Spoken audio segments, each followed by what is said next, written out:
Congratulations. Thank you. ஏதோ TV program இருக்கு, கல்யாணத்துக்கு வர மாட்டேன்னு சொன்ன?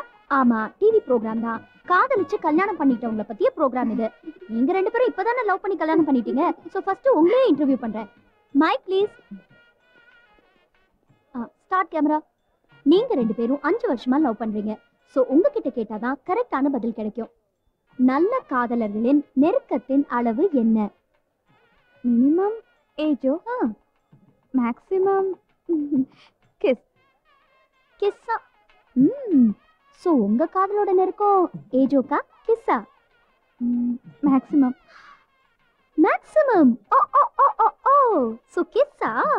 கிஸ்ஸாங்க. சரி, கல்யாணத்துக்கு முன்னால கிஸ் பண்றது தப்பா தோணலையா? என் உயிரே இவரா இருக்கும்போது எங்க வேணாலும் எப்படி வேணாலும் கிஸ் பண்ணலாம். பாக்குறீங்களா?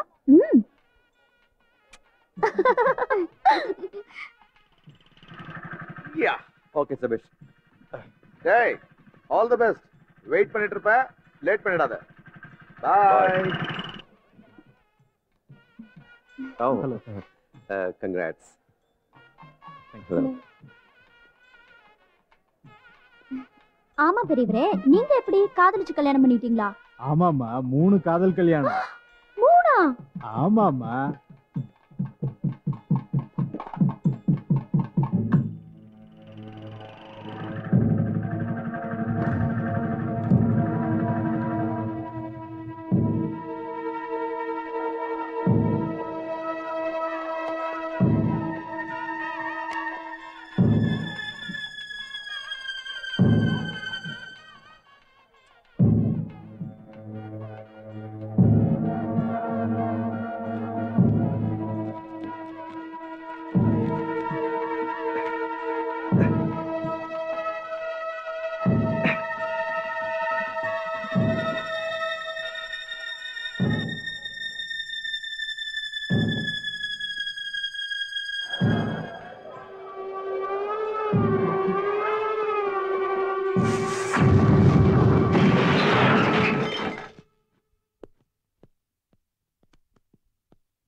திரும்பாத. திரும்பி பார்க்காம வண்டி ஓட்டு. திரும்பின இந்த கத்தி உன் கழுத்தை பத மாத்திரம். ஓட்டு. யார் நீ? Meaningless question. எந்த திருடனாவது இந்த கேள்விக்கு பதில் சொல்லணும்? பெரிய பணக்காரனா வரி கட்டாதவனா யாரையாவது போய் பார்த்து திருட வேண்டியதானே? காலையில இருந்து வேலை செஞ்சு ஒரு பொண்ணு பசியோட வீடு திரும்புறப்ப இப்படி வந்து மிரட்டியே உனக்கு வெக்கமா இல்ல? பணக்காரன் வீட்டுல தான் திருட போறேன். Number 11 rose garden. அது ஏன் வீட்டு அட்ரஸ் ஆச்சே? உன் வீட்டுல தான் திருட போறேன். உன் புருஷன் பங்கு மக்கள்ல எக்கச்சக்கமா சம்பாதிச்சு வச்சிருக்கானே, அந்த பணத்தை கொள்ளடிக்க போறேன். இது பாரு, கத்தி முனையில மடக்கிட்டோன்னு எல்லாம் நினைக்காத. நான் பாக்குறதுக்கு தான் சாது, ஆனா பயங்கரமான ஆளு. என்னை பத்தி உனக்கு ஒண்ணும் தெரியாது. தெரியும், நல்லாவே தெரியும். என்ன தெரியும்? சொல்றேன். ஜூன் 14 வந்தா உனக்கு வயசு 26 முடிய போகுது. உயரம் 5 அடி 5 அங்குலம். உடம்பு 38 30 38. கல்யாணம் ஆகி 9 வருஷம் ஆச்சு. முதுகுல வலது பக்கம் காசளவு மச்சம், இடது கால்ல கடுகளவு மச்சம். இது என்னங்க பயமுறுத்துற விளையாட்டு? கொஞ்சம் கூட வயசு இல்லாம. ஒண்ணு இல்ல, நம்ம கல்யாணம் ஆகி 9 வருஷம் ஆகுது. ஒரு நாள் கூட நீ கோவப்பட்டு நான் பார்த்தது இல்ல. நீ கோவப்பட்ட எப்படி இருப்பேன்னு பார்க்கணும் ஒரு சின்ன ஆசை. சும்மா சொல்லக்கூடாது. நீ கோவத்துல கூட ரொம்ப ரொம்ப அழகா இருக்க.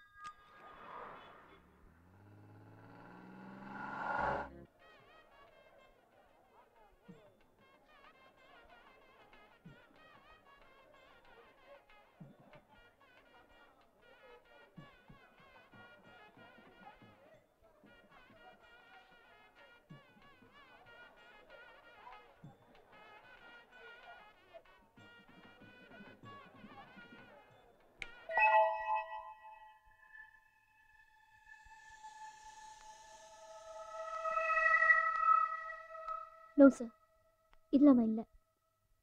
சோ வீடியோ கேமராக்கு அவன் முகம் தெரியாதபடி ரொம்ப சாமர்த்தியமா அவன் கொள்ளடிச்சிருக்கான் இல்ல? ஆமா சார்.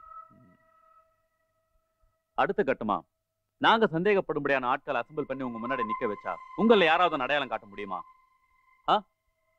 Tell me. என்னால முடியும். வாட்?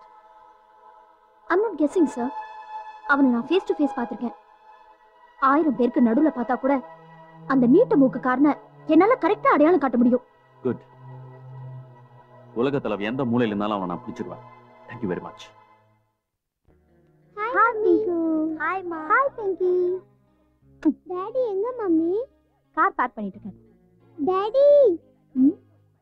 மம்மி எனக்கு பசிக்குது மம்மி. அம்சாவை கூப்பிட்டா வர மாட்டேங்கிறா மம்மி. அப்படியா? அம்சா, அம்சா. வரேங்கம்மா. என்னம்மா ஏன் குழந்தைங்களுக்கு டின்னர் இன்னும் சர்வ் பண்ணல? நான் எவ்வளவு கூப்பிட்டமா, அவங்க தான் கார்ட்டூன் பார்த்துக்கிட்டே வர மாட்டேங்கிறாங்க. சரி போய் டின்னர் எடுத்து வைப்போம். தரம் பம் பம் தரம் பம் பம் தரரரரரி தரம் பம் பம் ஹாய் பிங்கி தரம் பம் பம் தரரரரரி தரம் பம் பம் தரரரரரி தரம் பம் பம் தர. பொம்மை என்ன விலை? பொம்மை விலை 13 ரூபாய். Just 13 rupees.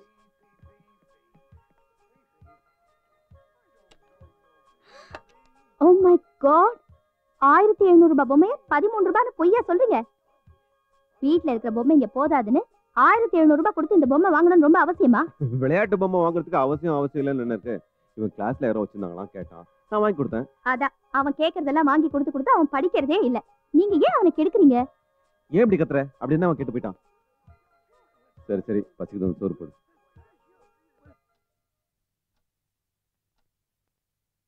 போதும். ஒரு சின்ன விஷயத்தை கூட அவனை நான் கண்டிக்க முடியுதா? எது கேட்டாலும் அப்பா டாடின்னு ஓன்னு அழறான். நீங்க என்னடான்னா எங்க போறீங்க எப்ப வரீங்கன்னு ஒண்ணுமே தெரியல. கேட்டா பிசினஸ் ஷேர் மார்க்கெட்டுங்கிறீங்க. பாதி நாளுக்கு மேல டெல்லி பாம்பேன்னு ஊர்லயே இருக்கிறது இல்ல. என்ன பிசினஸோ என்ன ஷேர் மார்க்கெட்டோ. 2 குழந்தைங்களை வச்சுட்டு தனியா இருக்கும்போது சில நேரம் என்னையே அறியாம என் மனசு திக்குன்னு அடிச்சுக்குது. நீ பயப்படுறதுனால வரப்போற ஆபத்து வராம இருந்துராது. நம்ம சந்திக்கணும்னு இருக்கிறத சந்திச்சுதானே ஆகணும். வரும்போது எப்படியாவது சமாளிச்சுக்கலாம், தைரியமா இருக்க வேண்டியதானே. இப்பயே போட்டு மனசையும் குழப்பிக்கிறேன். எல்லாத்துக்கும் இப்படி மூடு மந்திரமாவே பதில் சொல்லி என்ன அடக்கிடுங்க. பாரு, புருஷன் சம்பாரிச்சு கொண்டு வந்து கொடுத்தா அதை வாங்கி வச்சுக்கிட்டு வரவு செலவு பார்க்கணுமே தவிர இப்படி கேள்வி எல்லாம் கேட்க கூடாது. எதுக்கு நீ டென்ஷன் ஆயிட்டு என்ன டென்ஷன் ஆக்குற? புருஷன் எப்படி சம்பாதிக்கிறான்னு கேட்காம பணத்தை வாங்கி வச்சுக்கிறவ பொண்டாட்டியா இருக்க மாட்டா. அதுக்கு பேரு வேற. போதும், இப்ப என்ன தெரியணுங்கிற? நீங்க என்ன பிசினஸ் செய்றீங்க, என்ன வேலை பாக்குறீங்கன்னு சொல்லுங்க. அவ்வளவுதானா? சரி, போன் பேச வந்துறேன். போச்சு, இன்னைக்கு போன் வந்து எல்லாத்தையும் கெடுத்துருச்சு.